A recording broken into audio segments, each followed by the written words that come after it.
What is your favorite food? Close your eyes and imagine a table full of the most delicious meal you've ever had. Welcome to Have I Got a Story for You, a brand new podcast from PJ Library. PJ Library sends the gift of free picture books, stories, and more to Jewish children all over the world. If you'd like to learn more or sign up, please visit pjlibrary.org. This week's story is about delicious food and a special secret ingredient. Our main character, Isaac, is on a quest to figure out what makes his friend Ruthie's food taste so incredibly good. Let's go meet Ruthie now.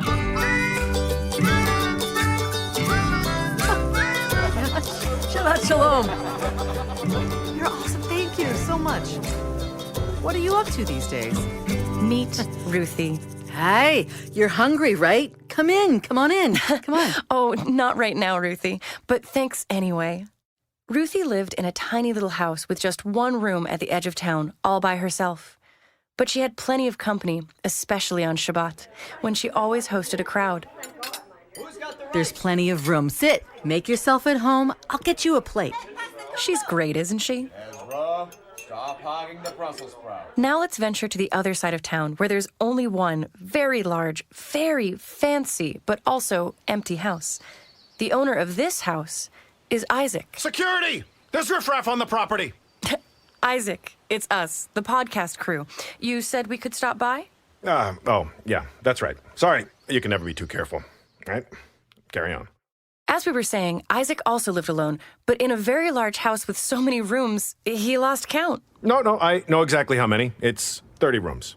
35 if you count the bathrooms. Sure. Anyway, the only person Isaac ever talked to was his personal chef, and even him, not so much. I'm not paying him to talk. Some days, Isaac didn't even talk to anyone at all.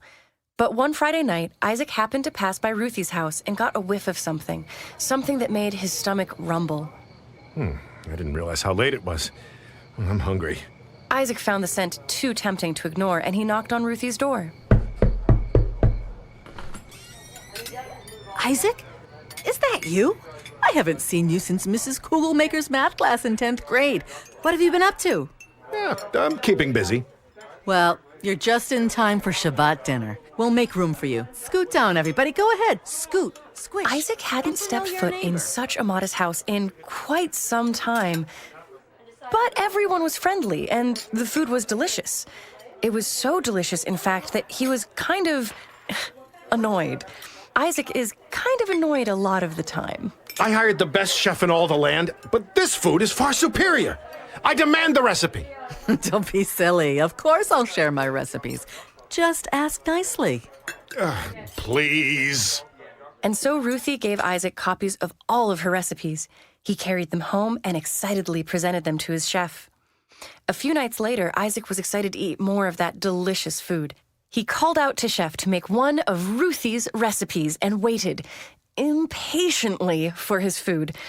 But when he tasted it... This doesn't taste anywhere near as good as Ruthie's food. You must have done something wrong. I followed the recipes to the letter, sir. Well, do it again tomorrow. But this time, I'm going to watch you. Oh, yeah.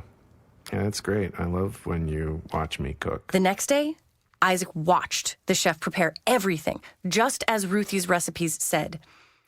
But when he tasted it... This is even worse! There must be something wrong with your technique. You know, I did 8 years of culinary school, but actually, no, I think you probably have a good handle on this, so why don't you... Get out of my way. step on I'll in. make the meal myself. No.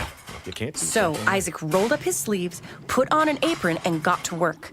He made a huge mess, but he did it. He cooked the entire meal according to Ruthie's directions. But when he tasted it... I can't believe it. This is even worse.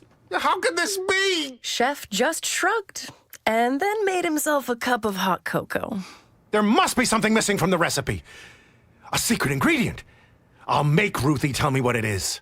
And so Isaac threw on his coat Can't and be marched something across town to that Ruthie's the house. police never said anything about that. Hey, everybody.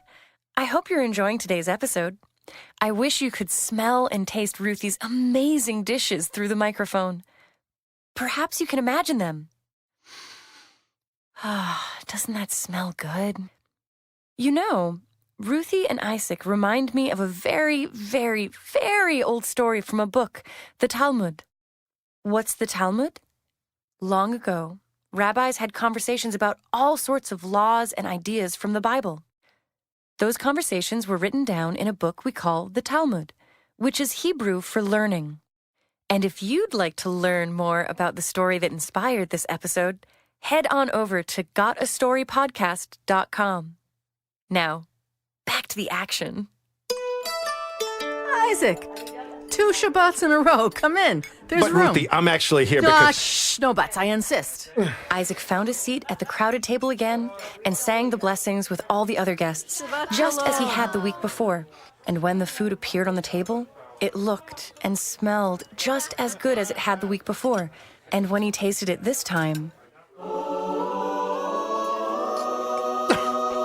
This is just as good as last week's dinner. I took it home and it's really good. Isaac, you flatterer. But when I tried to make it at home, it didn't taste nearly as good. Well, did you brown the onions first? Yes.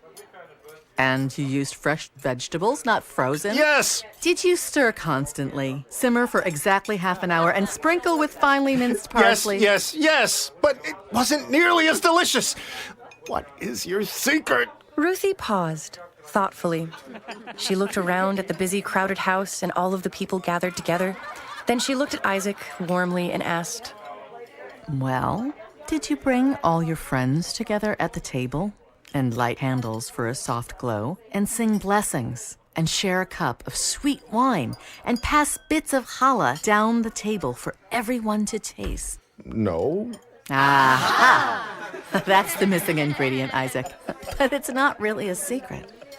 Everything's sweeter when we open our homes and our hearts to one another. I guess we can do Shabbat at my place next week. The very next week, Ruthie and all of her neighbors went to Isaac's house for Shabbat. Hey, a change of pace never hurt anyone. There were a lot of guests, so Isaac helped his chef prepare all the food. They chatted and told jokes while they worked. Aren't you glad I didn't say banana? That's my chef! That's my Everyone chef! took seats at the table. The chef, too. Isaac had never seen so many people in his dining room at once. He realized he kind of liked it. Shabbat shalom, friends. Welcome to my house. Shabbat shalom. Thank you, Isaac, for having Isaac us. watched expectantly as Shabbos. everyone took a bite of their food. Then he tasted his.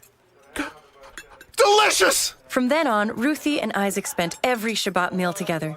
Sometimes at Ruthie's house, sometimes at Isaac's house, but always together. Chef was invited too, of course, and had the night off from cooking. And the food was always, fantastic.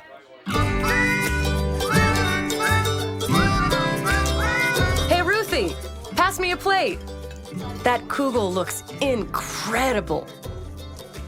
That's it for this episode of Have I Got a Story for You? You can find more episodes wherever you listen to podcasts. And don't forget to rate, review, and subscribe. It really helps us out. See you next time.